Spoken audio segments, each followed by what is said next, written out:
Pat Riley, came out and he said definitively, the Miami Heat are not trading Jimmy Butler. He's going to be on this team for the rest of the season. Came out and said it. Put it out in a statement so people could read it. We don't see NBA teams do this that often, but I think it speaks to a bigger picture thing that we've discussed on this podcast a couple times now this month with this new first apron, second apron, how much harder it is to do trades. The NBA is starting to look a lot more like the NFL. It is so much harder to deal somebody during the season than it used to be, which is what Riley said. We're not dealing him during the season. We'll figure it out during the offseason. Butler's $48 million and then $52 million player option next year, which odds are he's gonna exercise because nobody has cap space this summer. The only team is Brooklyn. He's gonna go to Brooklyn. They're gonna be rebuilding and just sign Jimmy Butler. I mean, it's conceivable. I just wouldn't bet on it. And Pat Riley is looking big picture and looking at an NBA that now operates way more like the NFL, where it's way harder just to do big, complicated deals. And he didn't like the deals that were out there. And they clearly kicked the tires with a bunch of teams. Houston, I think, came out and said they weren't interested. I think they're holding out for De'Aaron Fox, which House and I talk about in a second. But you go around like Golden State, what's the point of them trading for Jimmy Butler? They're not even really a contender right now. And they're going to give up all these assets so they can try to be the fifth best team in the West on a very short window. I'm not doing that if I'm Golden State. You look around at some of the other stuff that's happening. You know, I'm sure Phoenix would talk about Bradley Beal for Jimmy Butler, but why would Miami want to turn Jimmy Butler into Bradley Beal? Why would they want to do any of these trades? They already have somebody who, when he's pissed off and playing well, he's a top 30 guy. They're not just going to take more contracts. You know, you go around the league, like what if Sacramento wanted to make some crazy bid for him with DeRozan and Keegan Murray and a first round pick? Well, you know, do you want DeRozan's contract for the next couple of years after what we've seen from him this season?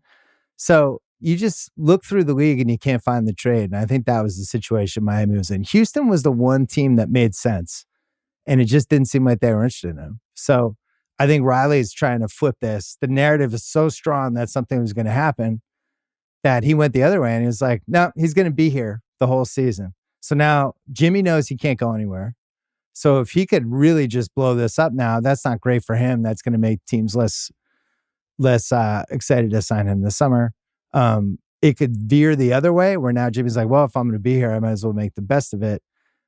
He could start playing better. Other stuff might happen. There might be some teams, some star might get hurt. Some situation might go sideways. And then Miami in the early February can go, listen, we didn't think we were going to trade him. We thought he was going to be here all year. But then this offer happened.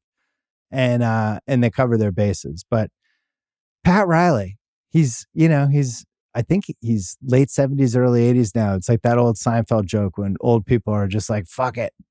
And they just start backing out of the driveway and they don't care if somebody's coming. I'm backing out of the driveway. Here I come.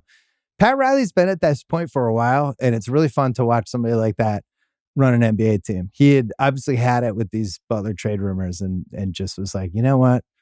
There's no good trade for this guy. We're keeping him. Here's my statement. And it was old school and I kind of loved it. But this soap opera is probably not over. Joe House is here. It's a stripped down BS podcast this week. You know, 2 pods this week. We did something for YouTube. We put some $1 million picks up there. A lot of sports yesterday during Christmas Day. How'd you handle the family Christmas Day, how to consume sports while also pretending to be a family member part of Christmas? Well, the nice thing is my family tradition, we get together with my parents in the house we grew up with. And with my brothers, my sister. I've stayed in the attic of that house many times. You have. And so we just do that the first part of the day. So we were done by kickoff, 1 o'clock. Yeah. And when we got home, my wife and my kid wanted to play with his stuff. My wife went right back to bed. And so I was left alone to watch whatever I wanted to watch. I had full control of the dial with Netflix. Great job, Netflix. Great job by the games, but the broadcast was fine. And then the NBA had a really good day. I was thinking, though, the Wemby Knicks game was so good. And I was just thinking big picture about, you know, there's been so much what's wrong with the NBA stuff. And some of it's founded. Some of it's stuff we've been complaining about forever. And then some of it is real issues, which is basically how do you find these under 30 American stars that people are going to give a shit about like they care about Steph and LeBron. And yet the Steph LeBron thing last night was the solution and the problem at the same time. Because it was the same thing for the Olympics too, right? It was awesome watching those guys. Hey, the old guys, look at it. They still got it. But it's still coming at the expense of everybody else. Like even yesterday, it's in that 8:00. It's in the best spot. It's after football's over. And that's the signature game. And it's basically two 500 teams.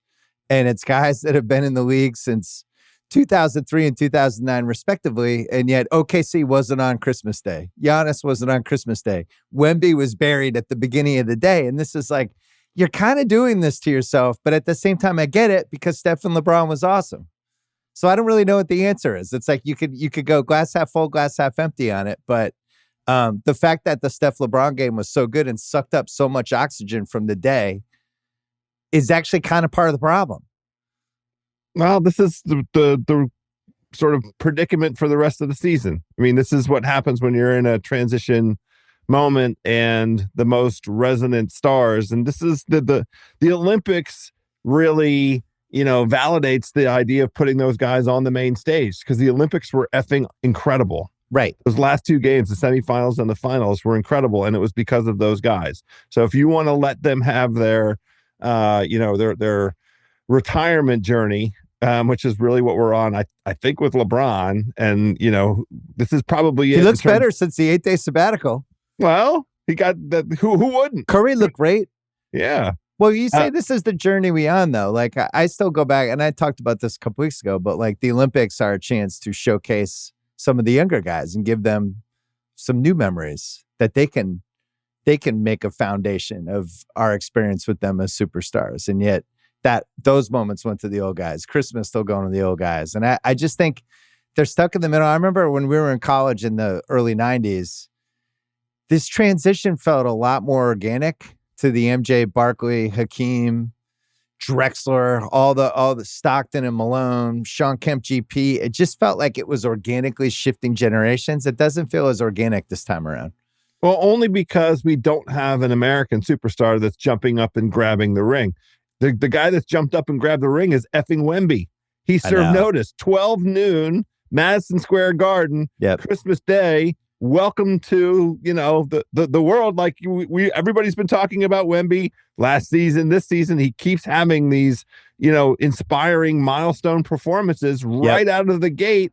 And yet, the mother effer was flopping on Monday. I know. We gotta send him Joel Embiid got kicked out and Drummond got kicked out and Drummond got pulled back in the game. I mean, if we're going to, we need a guy who's going to come out and kick ass and not fall over when the wind blows. Well, he is French. That's part of the problem. It's literally part of the problem. Well, Wemby, I was talking about this with Van and a couple other people on text this week. Wemby has two things going against him that historically has not been great for somebody really captivating the American public. One, he's tall. Tall people in our lifetime, it's never really totally worked. It's hard to identify with centers. It's why Shaq's a one of one. Yeah, but even Shaq, we were there in the 90s. Shaq was pretty polarizing in the 90s, right? People were, he was a huge superstar. He put up huge stats, but it also took a while. Charismatic. I mean, he was, but it took a while. I really feel like it was the 3 Lakers titles that was like, all right, Shaq's arrived. But remember, there was like the 96 Olympics, like some of the movies he did, some of the rap albums, like the Lakers underachieved. Maybe I know, but did you feel like he was the most popular guy in the league? I didn't. Like, it was MJ's league, and then MJ retired, and we were like, who's going to be next? And I don't think anyone thought the answer was Shaq. Well, Shaq understood this, which is why he went to L.A., and it was Shaq and Kobe, and that was an unbelievable era. Yeah. But the point is, Shaq's probably become the closest, but it's usually a perimeter guy. Sure. That's why like that AJ DeBanza. Anyway, the Wemby thing, he's got that, and he's got the foreign thing, which is another huge thing. We've never really seen a foreign guy captivate this country. We can see worldwide, it might be great. Who is the most popular? Who would you say is the most popular? We've had some foreign? Great ones. I mean, you're the historian. Well, Hakeem, I think, was the best foreign player of all time, right? Okay, sure. Dirk. Yeah, right there. Giannis is in there. Jokic. Yes. Yeah. None of them were face of the leagues. Nope. Jokic right now is on the best offensive heater this decade of anyone in a long time. And part of that is he's not Mr. Personable, but yeah, it'll be interesting to see with Wemby. We've just never seen it. Like we've watched a lot of centers come into the league since we've loved this league. Walton was probably that one, and we were kids when that happened. But when Walton and the Blazers, that felt like he was the face of the league for a year. But Kareem never resonated.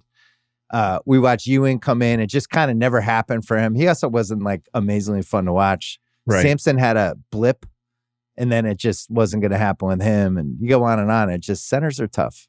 Dwight Howard, Yao. Right. Yeah. Well, Yao was incredible. And beloved, by globally, he became great. Yeah, I think what the thing that'll tilt it for Wemby is if he keeps just having crazy games like the one yesterday.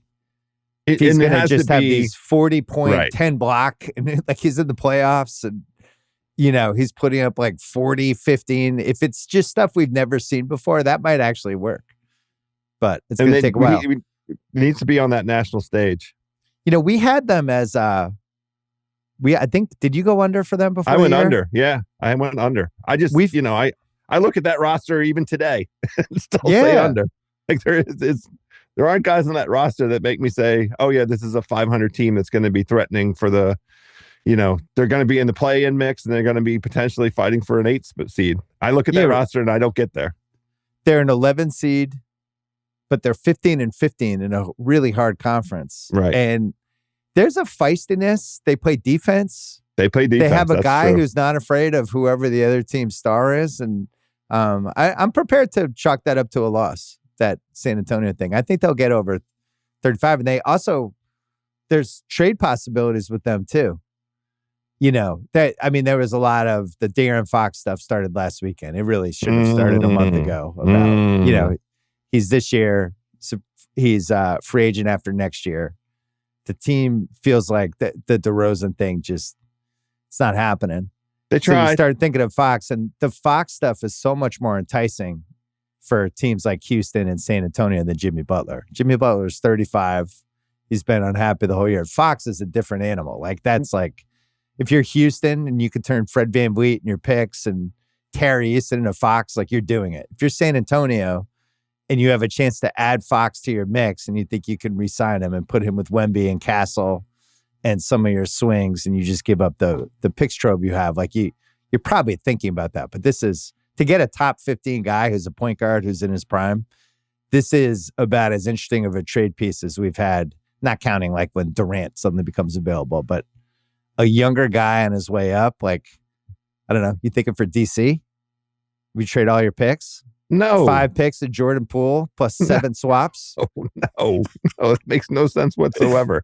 And I also really sort of wonder about Fox to San Antonio, because it's like, where do you get this season? Where are you next season? It's a decade play. It's not a this season play as much as we now have a guy. We need a perimeter guy, preferably a guard, somebody who can handle his business, run the team, play off Wemby, who's like a clear, awesome number 2. I mean, Fox he's a top 20 player. That's about as good of a number 2 as you're going to get, right? And he's available, potentially. If I was the Kings, I wouldn't trade him. I would be like, no, we're keeping you. Sorry.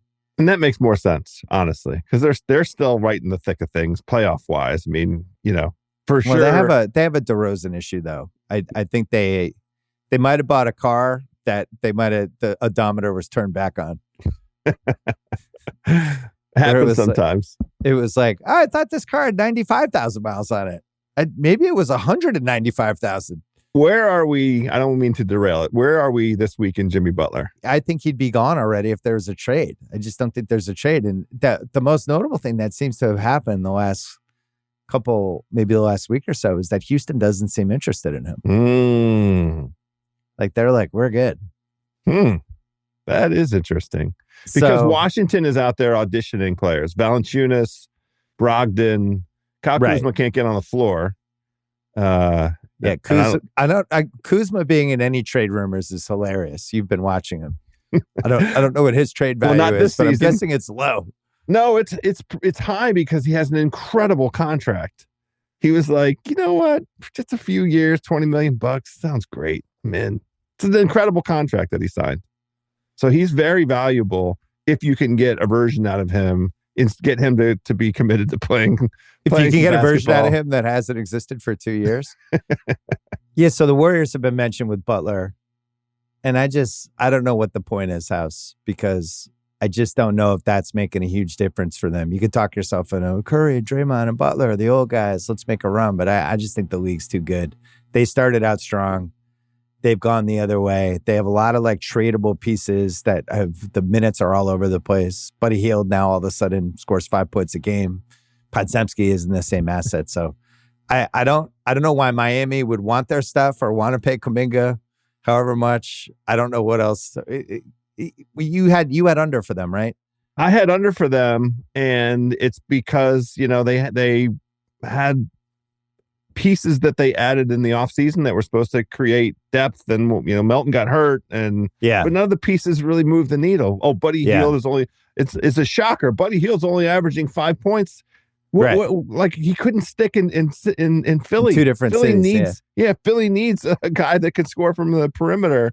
I feel like the Golden State situation, it requires what we got with the Christmas game, which was Steph Curry scoring 8 points in 26 seconds, and and then they lose on a layup, and it wasn't just like a hard Reeves. It was Olay. It was Olay defense. Wiggins. My man got right. Really come tough. on. Tough. So they are where they are. Yeah, and I think we talked about this before the year when we were trying to figure out over-unders. With the West, there were so many good teams. Some teams were just going to end up not being happy. And right now it's Sacramento and it's Golden State, and San Antonio's a little better than we thought. Denver's a little worse than we thought. Minnesota's a little worse than we thought, but we knew it was going to be the NFL was way more easy to figure out this year, I think, than the NBA. The Celtics, you went under, I went over, and I am not going to overreact to anything with the Celtics yet. You were on it a little more about how hard it is to repeat. That was part of your under case, right? Just in terms of like bringing that energy, there was, all their core guys went to the Olympics except for Jaylen Brown, who wasn't invited. But, like going from the finals to the Olympics to an NBA regular season, and 58 wins in this era is still like excellent. So if they win 58 games, and they certainly can, I still win my bet at 58.5 or 59.5, whatever the total was. But it's just hard. It's a slog. And I don't begrudge them, sort of going through peaks and valleys over the course of a regular season. Knock on wood, they'll be plenty healthy come April. And really the only thing that was interesting to me in terms of a regular season outcome is like, is Tatum going to put himself into that MVP conversation? Is this the right moment for that even? Yeah. Well, so glass half full, Tatum and Brown are healthy. Athletically, physically, they seem great. Brown's a little hero bally this year. The shooting stats are down with him a little. I haven't loved that. There's little stuff I don't love, but nothing I'm super concerned about. Like they lost to Orlando on Monday night. This depleted zombie Magic team. Orlando played great. I watched the game. Like the Celtics tried hard. They played well. Orlando just played awesome. They made big shots. They were super feisty. They were really fighting, and it was a really good game. It was an okay loss. The Philly game yesterday, that was Philly treated it like a game 7. They came in. They really wanted to prove something. They couldn't have played harder, and the Celtics couldn't match it. And I'm not worried about that either. I think White's has been the same all month. Holiday was hurt. Porzingis keeps getting these dumb little injuries. Pritchard sometimes just doesn't show up. Yesterday he sucked. I'm not going to really evaluate the Celtics team until the West Coast trip next month. That's when we'll know. All right. That's when we'll have a feeling for them.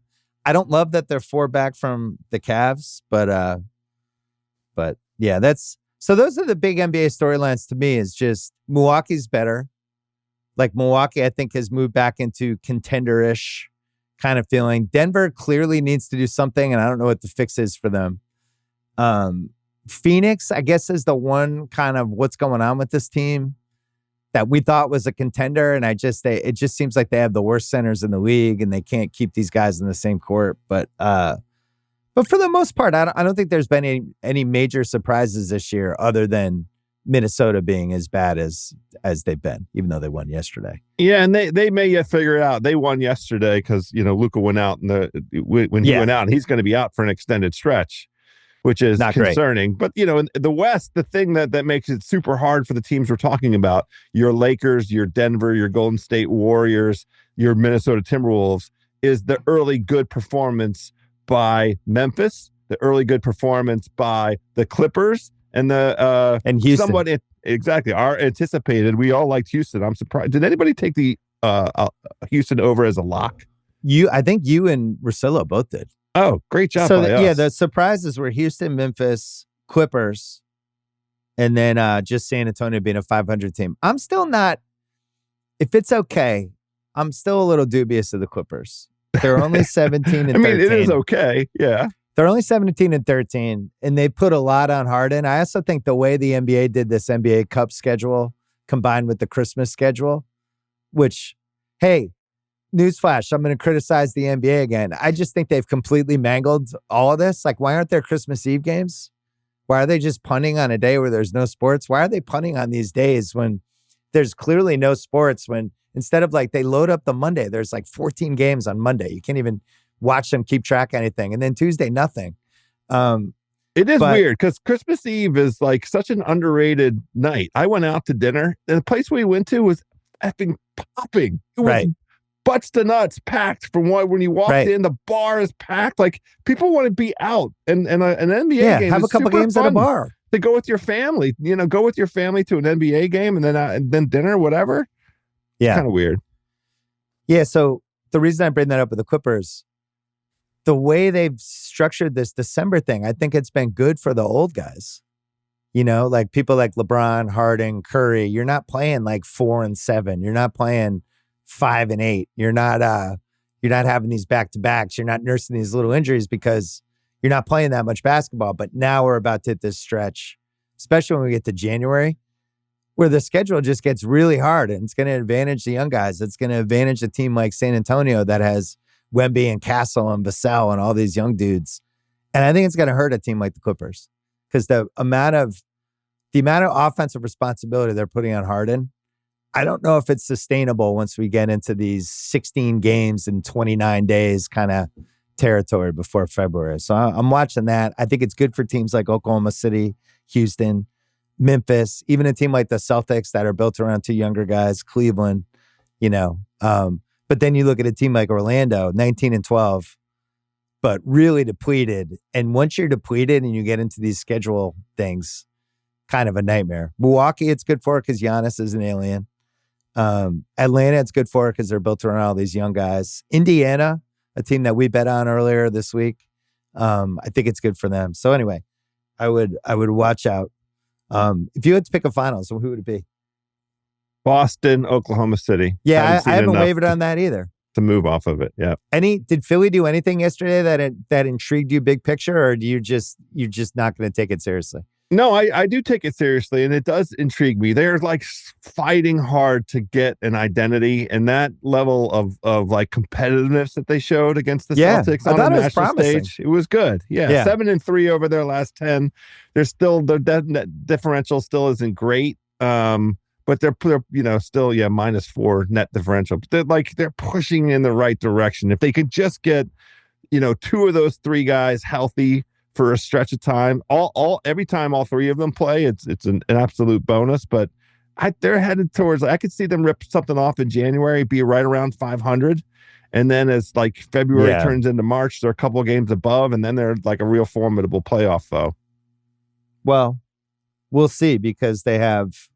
They have a West Coast trip coming up, and then a whole bunch of games in January. They just in January, from January 1st to the 19th, they have 11 games, and that's not counting 2 games at the end of December too. So, the way they're constructed, there's no way Embiid's going to play more than half of those games, I would assume. Right, I don't love what I've seen from Paul George. I'd like to throw my voice into that chorus. Just doesn't look as comfortable. He doesn't seem 100% healthy to me, so I want to wait a month on that. But competitively, they looked really good. The Caleb Martin is just like a Celtics killer at this point. I don't know what it is about Boston, but he rises to the occasion on it. So their season looked dead. Now they're 11 and 17. The problem for them is they have no room for error. That's right. No more margin for error at all. Yeah, like that, like one more maxi 3-week ankle sprain, or Embiid goes out for a month, and all of a sudden you're looking at like the 10th playoff spot. Because there's teams like Chicago and Detroit haven't really gone away, and I don't know if those are trade teams or not. Everyone thinks Chicago is, but I don't. They're not going to be able to trade Levine. Who's taking Levine at that money? And he's Somebody playing desperate hard. enough. Somebody desperate enough. So maybe it's Vucevic. Sure. Yeah, I mean, I'm trying to think how they could hurt themselves. It would be You're trading one of those two guys. You're Denver and Golden States, right? Those kinds of situations where it's like one last gasp. Let's see if we can do it. Or maybe the Lakers. If the Lakers keep scuffling around 500, they still have that one trade piece with the one with the thing pick, that's happened. the One thing 2029 that's a pick. little different with the Lakers is Max Christie, who looked like a zero, has actually been pretty good for them for the last couple weeks. He's been okay. He's been passable. They can play him in crunch time. He might actually make an open shot. He can play defense a little bit, but it's something they didn't have a month ago. Anyway.